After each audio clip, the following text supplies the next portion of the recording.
Hello everyone, hope you all are doing well today. Today I am going to discuss with you anti-inflammatory agents. Now, what are anti-inflammatory agents? These are the particular drugs which have the property to cure inflammation, fever and pain. Okay, so anti-inflammatory, as the name itself suggests, they help in curing inflammation along with pain and fever.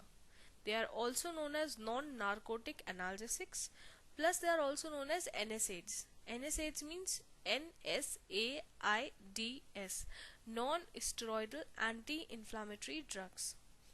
When we say non-steroidal, here you can see NSAID, okay, NSAID, non-steroidal anti-inflammatory drugs.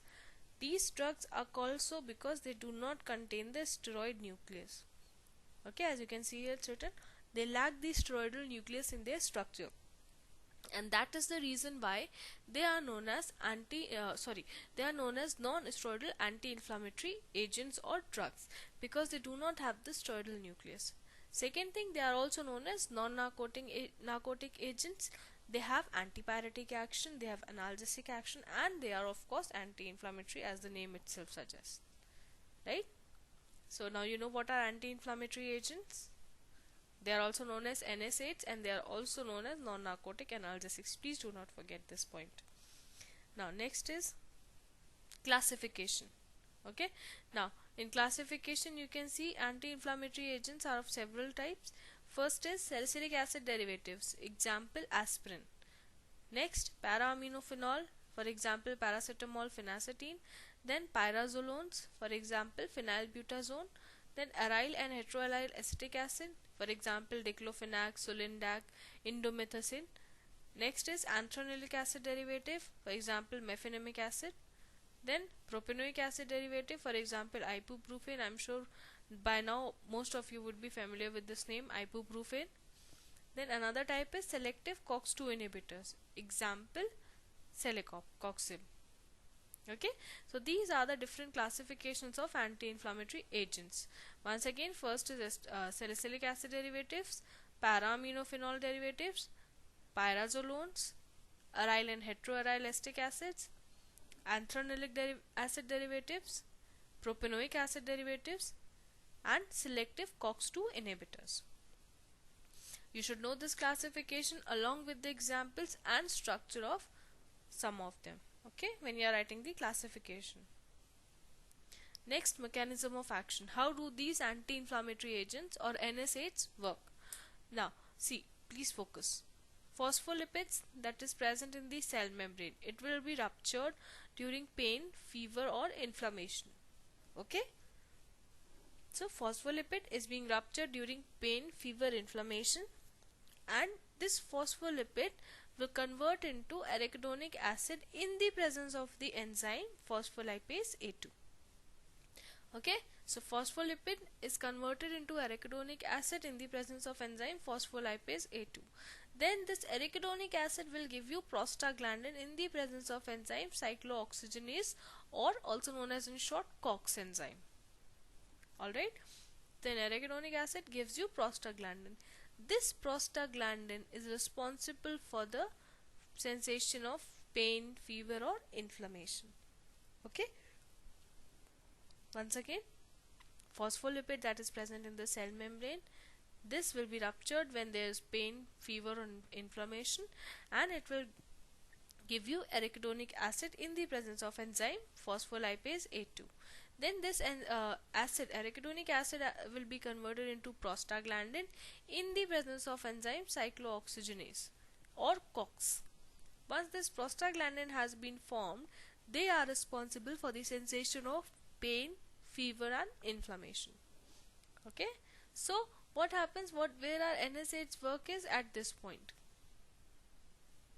They will not allow formation of prostaglandin from arachidonic acid. Okay, they will act as disposition and inhibit the formation of prostaglandin. If prostaglandins are not formed, that means this sensation or this feeling will not be there, because prostaglandins are responsible for pain, fever and inflammation sensation. Okay. One thing that you need to know here is, apart from this, that cyclooxygenase enzyme is of two types, COX-1 and COX-2. COX-1 is always present in blood vessels, kidney, stomach, and COX-2 is induced during inflammation. Okay, so COX-2 will be induced during inflammation and COX-1 will always be present in blood vessels, kidney and stomach. Alright, so this is clear, the mechanism for all. Once again, in short, phospholipid that is present in the cell membrane will be ruptured during pain, fever and inflammation. It will be giving you arachidonic acid in the presence of enzyme phospholipase A2. Then this arachidonic acid will be converted into prostaglandins in the presence of enzyme cyclooxygenase. This prostaglandin is responsible for pain, fever and inflammation. Alright, and what are NSAIDs do it at this point? They will inhibit the formation of prostaglandins from arachidonic acid. If prostaglandins are not formed, it means pain, fever, inflammation will not be felt. Okay. Now, there are several drugs that we have to study. I want you to use your syllabus, read it and find out what are the different drugs that you have to study in there. Okay. Those drugs you have to study the structure along with uses. Apart from all those drugs, two drugs you have to study the synthesis. First is mefenamic acid, as you can see on this board, in this video, and second is ibuprofen. Okay, so first we'll go for mefenamic acid, synthesis of mefenamic acid. Orthochlorobenzoic acid. See, every time I am telling you this is a benzoic acid, right? This is the benzoic acid, and at ortho position, this is the ortho position, no? So at ortho position there is a chlorine, so it makes it orthochlorobenzoic acid. Reacts with 2,3 xylidine. Okay, this is 2,3 xylidine in the presence of potassium carbonate.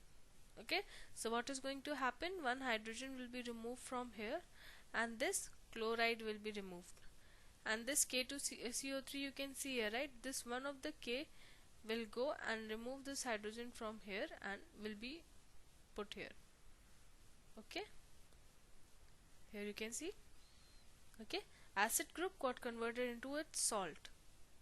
Alright, and then these two rings are getting attached. This ring you can see completely is over here, right? Then this nitrogen got free valency because it one hydrogen is removed, right? And this carbon got free valency because one chlorine got removed, right? So these two are going to form a bond with each other. You can see here, right?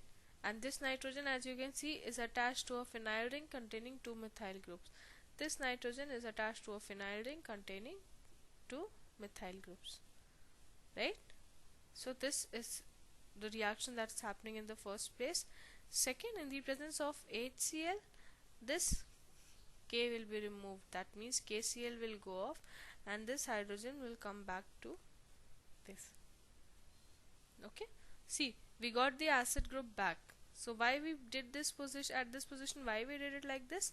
Because we wanted to protect this acid group.